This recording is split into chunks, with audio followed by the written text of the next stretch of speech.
Welcome back to Bible and Blues, and tonight we are on Legion Chapter 5, and we are almost caught up with it, which is really cool.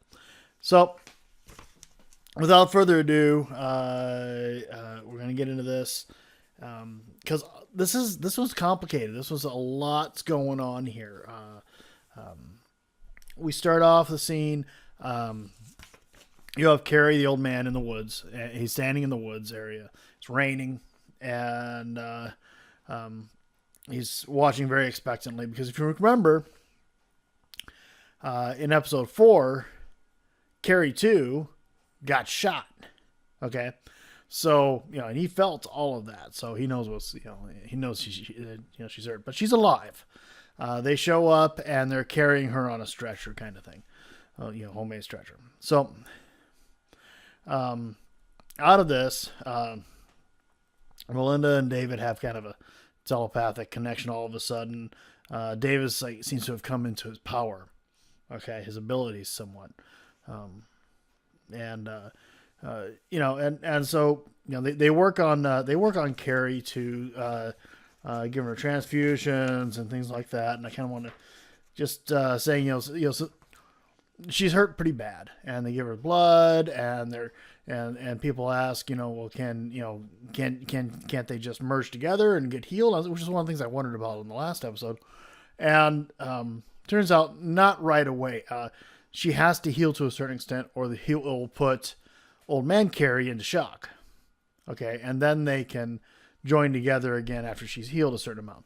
So ultimately, yes, she does heal enough to where, and it's touching. It's not really touching though. He's pretty good. She's stable, and they do merge. And when they do, her facial injuries, because she got beat pretty good, she got a pretty good whooping. Appear on his face. The black eye, the facial contusions and everything. He has those. Now the bullet wound, he doesn't seem to have. Maybe he does. Maybe it's just, I don't know. Maybe he feels it. I don't know. So anyway, so she's in, they're back together as they are. So that's happening. And David has, he seems to have come into his power, right? And he takes Sid to the astral plane, and she takes her there as with his abilities, but something's off there. Okay, he makes this room. It's a beautiful room, kind of like a room on a beach in a hotel, and it's this is all done in, it's kind of monochromatic. It's very, very white, but then there's some strawberries on a table. But out of this, the cool thing is that they can touch. Okay. So they can touch because, she's not really in her body in the astral plane. Her powers are kind of, voided, so that they can touch, which means they can kiss, which means they can make out, which means all the other stuff, right? So, blah, blah, blah, right? This is supposed to be a Christian channel. But on the strawberries that are there, as they start to kiss, they cut away to the bowl of strawberries, and there's a bunch of bugs on them. They look like kind of beetles, or all over them. So something's not quite right. Okay. It's, David's changed, and he came back acting different, and different. It's like the insecurities are gone. Right, and his attitude is, "Wow, I wish I hadn't fought this for so long." And we'll see. So, and my first thought was, having fought addiction myself, is the astral plane now his new drug? Is this his new addiction that he's going to have? As an addict, you're most comfortable in your addiction because it calls to you very strongly. So that's where you're at. Anyway, so he's with, he's with her, with Sid, and then she's asleep. I don't get the sleeping thing in the astral plane. You're not really with your body, but okay, we'll just go with it, right? So so she so he gets up and he goes into the bath. She hears some voices and he's talking to Lenny in the bathroom. Well, the bathroom's all red tints. Okay, it's red, and this is where it literally starts to look like something's not right. So David is in there talking to Lenny. Now remember, we know that Lenny is not the Lenny we see. I mean, this is not, this is some sort of projection of his mind. At the same time, Lenny pissed him off enough to get him out of the astral plane before. And so, but now, I don't see, the control is there so he can get in and out at will.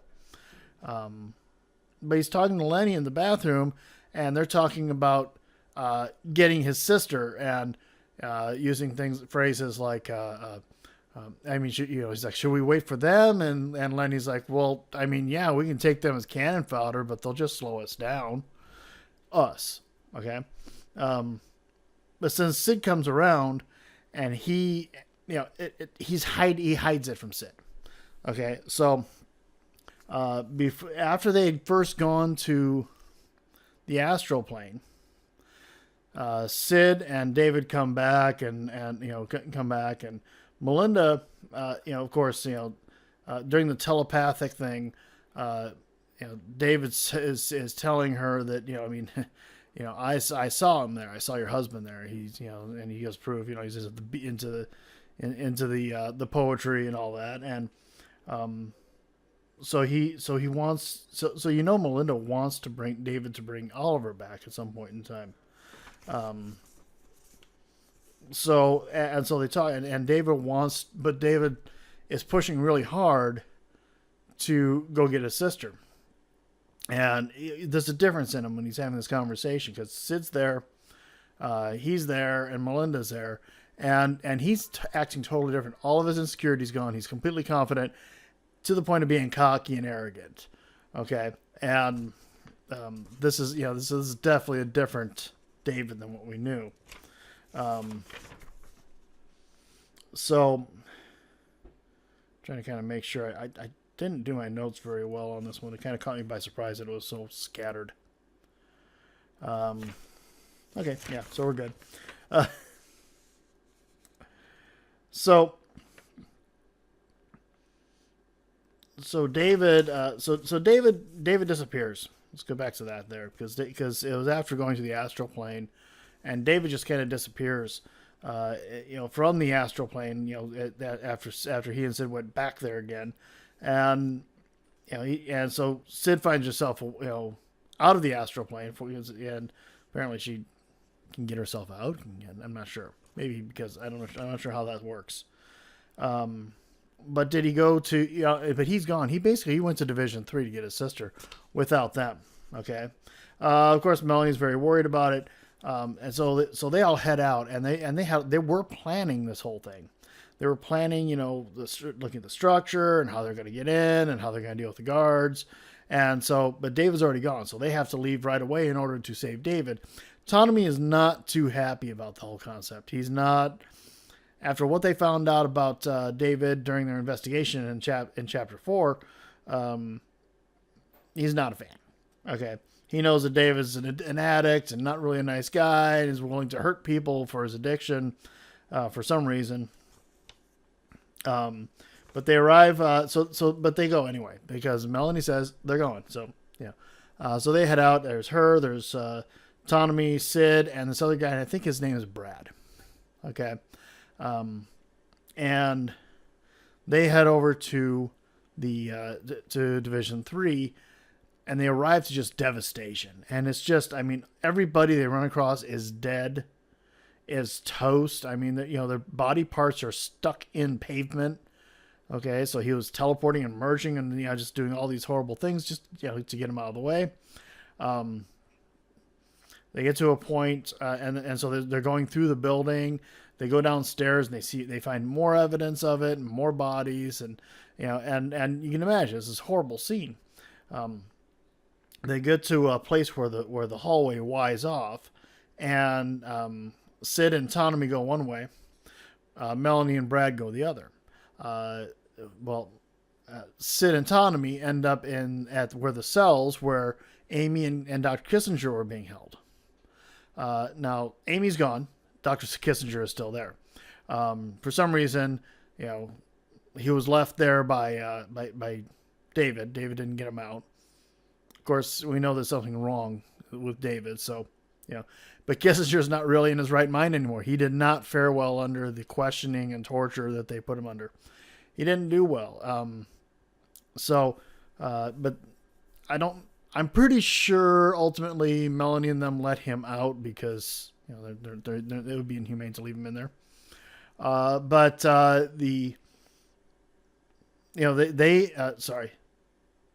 Because Sid and Autonomy found them. I'm pretty sure they probably let Kissinger out, but they couldn't. He's damaged now. Okay, I'm sure that'll come up later at some point in time. So they keep going. And they run across I can't remember his name. I don't think I ever heard his name. And I looked for his character in IMDb and I wasn't able. I think it's Burbank. I think it's who it is. He's the old guy that was in charge of Division 3. And he's kind of partially merged with the ground, but he's still alive. And so, and he's expressing, hey, we thought we were ready.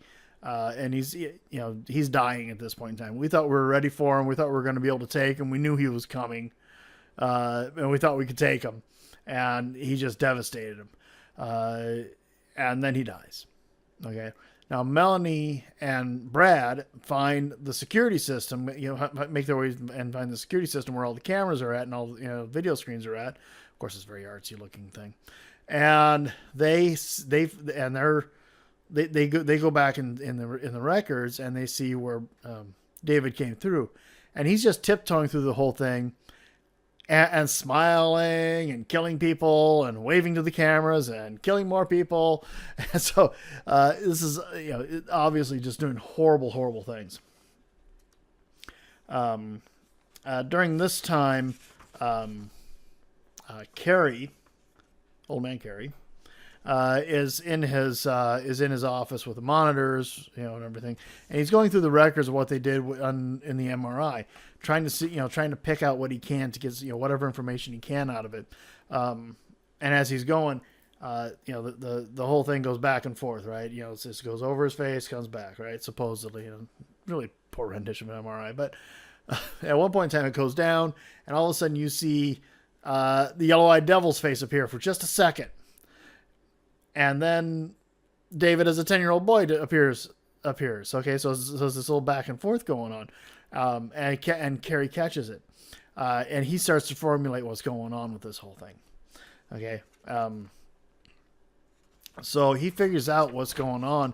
As Melanie, Autonomy, Brad, and Sid all leave the Division 3 building, and they're standing out there, and they use a communication device of some kind, X-Men style. I don't know, and Carrie is explaining to them that the yellow-eyed devil is a parasite of some kind of thing, and it's basically it's in charge right now, and this is why he's doing what he's doing. And they're like, well, is this where all of his power comes from? No, he's a very, very powerful mutant, but or he wouldn't be able to survive this thing being there. And apparently, his thinking is this has been here since possibly for as long as since he was a little baby. Okay, he might have had this thing in him since he was an infant, and it's just been feeding off of his fears and everything. And so of course you have a very fearful child who can do these weird things. And then you have he thinks he's schizophrenic, and he's constantly scared. He's just feeding this thing nonstop, all of his fears, and so it's feeding off him that way. So his powers are amplified by this thing too, and I believe out of it. So David has saved his sister, right? So and what does he do with her? Does he take her back to Summerland? Oh no, he takes her to his summer home, or not his summer home, his parents' home, the house that they grew up in. And while in there,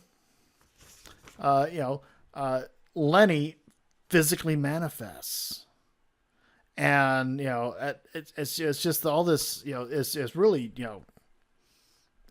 kind of crazy what's going on. Well, Sid, through her connection to Brad, pulls herself into the astral plane. Well, not Brad. Sid, through her connection to David, pulls herself into the astral plane looking for him, and she calls out to him, and she gets pulled into the astral plane. And here he is. He's sitting on the bed of the hotel room with a banjo, and I mean he's kind of doing this. While he's singing the song. I wish I could remember the name of it because it's a classic '70s song with the banjo, and she goes to the bathroom, and the bathroom is lit in red. She looks in there, and there's King the dog, and the angry boy is there too. Okay, and so she closes the door to that, and backs out of that area, and he's still playing. He's still he's not done with this whole thing. And there's a telescope there. She looks in the telescope and she sees his childhood home, and that's how she knows that's where he went. So she gets back. And and she just kind of flashes back over to the other group and says, "I know where he took her. He took her home." And he's like, "Summerland? No, his childhood home." So they have to go back to the childhood home. And apparently they know where it is. Well, I'm sure they know an awful lot about him. So they take him. They go to this childhood home, and they get out of the car, and it's just the four of them. And Melanie's like, listen, we need to be very careful here. We very well could be in his reality. We may have just stepped into his astral plane reality. All of a sudden, this high-pitched noise happens, and all sound is gone. It's like, the volume's just turned off for the entire world. They can't talk. They can't hear. They can't hear, and they're trying to talk, and it's not working. They work it out together. They're heading up to they head up to the house, and then you can see in the woods. You see Walter. Walter survived Division 3. Not sure how he survived it, but he survived Division 3, and he followed them here. Okay, so Walter the Eye. So they get into the house. They can't hear anything. Now, Carrie has been hard at work this whole time. And of course, he's having his whole, one-sided conversation where we can only hear one side of it, with Carrie too. And he's making this collar, and, he's like, I know this is a horrible plan, but, the collar is supposed to temporarily inhibit the parasite, so it can't get in there. Okay. So as I mentioned, Lenny manifests herself in this house, which the fact that they're in the astral plane would be why they could do that in this situation. And so she's questioning, and he's like, I want to know. I know your secret. You have a secret, and I can feel it. I can taste it. I can smell it. What's your secret? And it turns out David was adopted, and she never told him because she always thought he was schizophrenic, and so therefore she wouldn't, by telling him, she didn't want to make him worse because of that identity crisis that could follow. So Amy's a bit of a mess, and they might have to do some memory work on her just to get rid of these memories. So the fact that there was a parasite in him, and the parasite, the yellow-eyed devil inside of him, was making him forget things. So every time he did something where that thing was in control, it would make him forget. Every time that he would see it while he was doing something, it would make him forget about it, and probably make everybody else forget too, just so you know. So there's a good chance that Amy won't even know, but so that's there. So all this is happening, and pretty much all of a sudden, everybody is there in the house, and all of a sudden, everybody's all of a sudden at Clockworks, and they're in group, and it's a reality to them. You see them all in a circle in group, including Walter the Eye. Sid is there. David's there. Melanie, all of them are there. So then, and that's how the show ends this week. So I apologize for it being kind of scattered. The other ones that I did, I watched it twice. I only watched this one once because I'm trying to get to it. I'm trying to get to the 6th episode, which is what we're in now, so I can be caught up. So anyway, what did you think of the show? Did you like the show? Did you watch the show? I really did enjoy it. I had it's there was a lot happening, and that's why my review seems more scattered tonight than usual. But it's Friday night, so I hope you enjoy it. It is St. Patrick's Day. You know what? I completely forgot for my own sake. I didn't wear any green. I guess I could have taken a hairband, put it right there, and worn green. But I've never done that. Put my beard into a hairband. I guess down here maybe I'll do something, but I don't know. But anyway, hope you have a good, safe St. Patty's Day. If you drink booze, if you drink beer, do it in moderation, please. Do not get hurt out there. I want to see all of you well and safe tomorrow. And eat your corned beef and cabbage, get your soda bread going, and have a great weekend. And I will be talking to you over the weekend. God bless.